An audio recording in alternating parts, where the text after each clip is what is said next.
Pension scheme, या बहुत से लोग सिस्टम भी बोल देते हैं इसको। ये अलग चाहिए। अभी क्या है, इसका एक नियंत्रण बनाया गया है जिसको बोलते हैं PFRDA। ये pension fund regulatory development authority जो है, बोर्ड कंट्रोल बोर्ड है जो आपका पेंशन स्कीमों को क्या करता है, नियंत्रित करता है। कौन सा है, लिख लीजिए, ये सवाल क्वेश्चन बनते हैं। इसका विस्तार क्या है, पेंशन फंड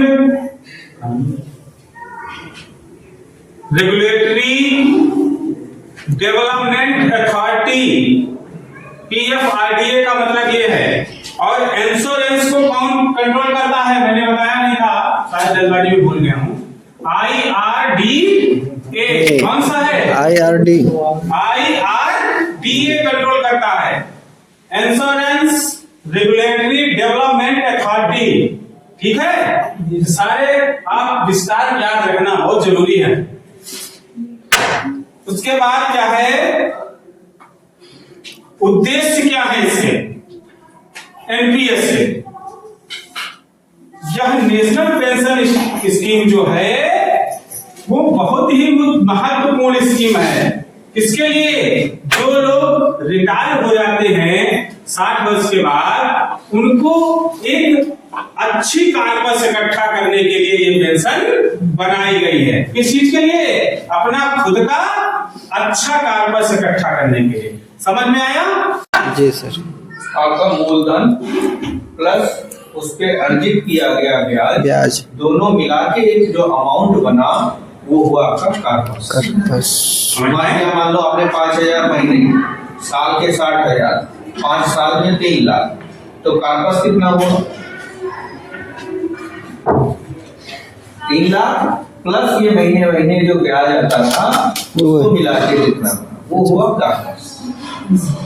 समझ में आया? कारबस से समझ गए ना? तो एक अच्छा राशि है। दूसरा क्या है, इसका एज की ग्रुप क्या है, 18 से 70 साल का कोई भी भारतीय नागरिक।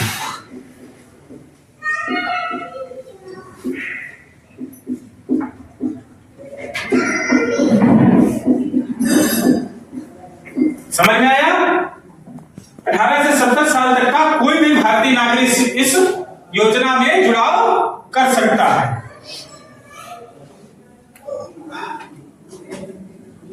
भारतीय नागरिक का मतलब समझ रहे हैं? कोई व्यक्ति आया बाहर से, विदेश से, और उसने भारत में उसको अपनी नागरिकता ले ली, तो क्या वो एनपीएस में प्रतिभाग कर सकता है?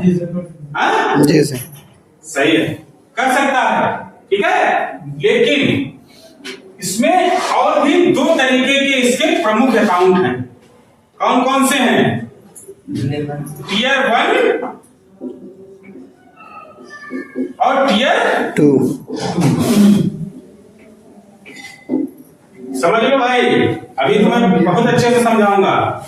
अभी क्या है, ये फर्स्ट टियर में क्या है, ये मूलतः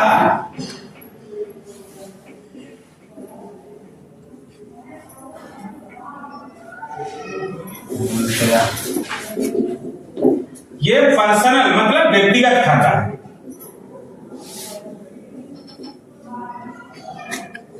और ये कौन सा खाता है, वैकल्पिक।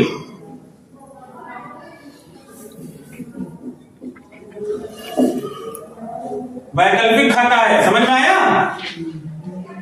मतलब इसका ये है कि अगर ये टियर फर्स्ट में इसने एनरोल किया तभी इस टियर 2 में वो जा सकता है। समझ में आया?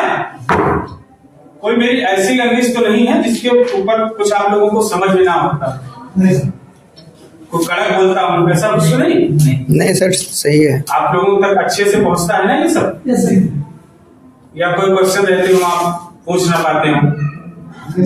हाँ? वैकल्पिक वाला इन लोगों को और मुझे भी नहीं समझ में आया। बताइए। सब चाह रहे हैं, मुझको ही नहीं रहा, या कोई बताए कि ये क्या हुआ, वैकल्पिक वैकल्पिक में कैसे क्या है, कौन बताना?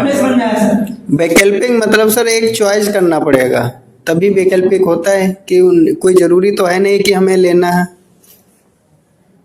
कहने का मतलब है वैकल्पिक में आप डायरेक्ट नहीं जा सकते, डायरेक्ट नहीं जा सकते हैं जब पहले व्यक्तिगत नहीं होगा। इंडिविजुअल अकाउंट आपके पास है जी। उसके बाद ये ऑप्शन खुलता है, आप चाहो तो इसको अडॉप्ट कर सकते हैं। जी हाँ, मतलब ऐसा नहीं कि डायरेक्ट आपने ये अकाउंट खोल लिया, टीयर 2 डायरेक्ट नहीं खुलेगा, टीयर 1 खुलेगा, उसके बाद आप टीयर 2 में जाना चाहते हो तो चूज कर सकते हो। क्वेश्चन बनता है क्यों चूज करें, तो वो सर बताएंगे कि क्या है टीयर 1 में और टीयर 2 में।